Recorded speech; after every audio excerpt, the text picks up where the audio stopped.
जय हिंद बच्चों, कैसे हो? देखिए, कल आपको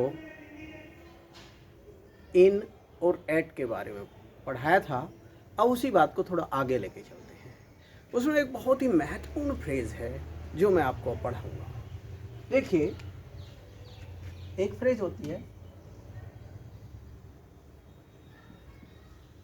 इन the beginning. In the beginning क्या दर्शाती है? परिवर्तन को दर्शाती है। एक होता है एट द बिगिनिंग, ये स्थिरता को दर्शाती है, ये स्टेबिलिटी को दर्शाती है। जैसे इन the beginning he did not agree with me।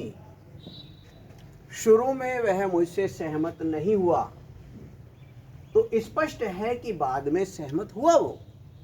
इसीलिए ये कहा गया कि शुरू में वह मुझसे सहमत नहीं हुआ, अर्थात बाद में सहमत हो गया, अर्थात परिवर्तन आया।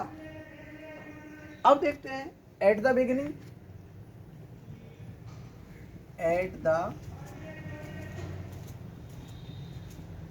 beginning of this book, there is an index। इस पुस्तक की शुरुआत में एक इंडेक्स है। At the beginning of this book there is an index। तो ये क्या है? इंडेक्स स्थिर है। इंडेक्स क्या है?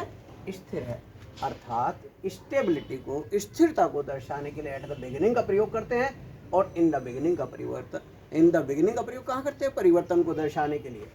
जैसे एक एग्जांपल मैं बोल देता हूँ। In the beginning we use handmade tools. शुरू में हम हैंडमेड टूल्स का यूज करते थे, लेकिन अब हम मशीनों का प्रयोग करने लगे, परिवर्तन आया। इन the beginning I could not understand his lecture. शुरू में मैं उसके लेक्चर को नहीं समझ सका, स्पष्ट हो रहा है कि बाद में समझ गया। At the beginning of the Ramayan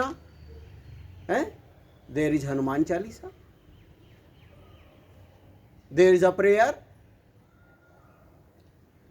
अर्थात एट द बिगिनिंग स्थिरता को दर्शाता है और इन द बिगिनिंग परिवर्तन को दर्शाता है। इसी प्रकार से हम आगे चलते हैं थोड़ा सा।